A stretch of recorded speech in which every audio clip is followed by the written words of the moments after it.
Everyone already knows that Ukraine's membership in NATO is impossible. Everyone already knows that Ukraine was used by the West to try to weaken Russia, which failed. And for what will Ukraine have to pay a high price?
Dear friends, of course, we are all following the trend around the meeting of the American and Russian presidents scheduled for August 15th next week.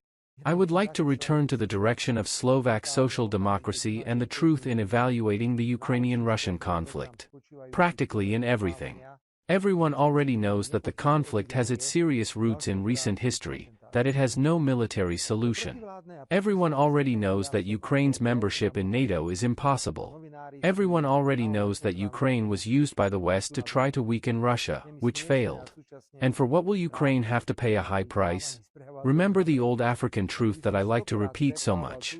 It doesn't matter if elephants are fighting or mating, grass always suffers.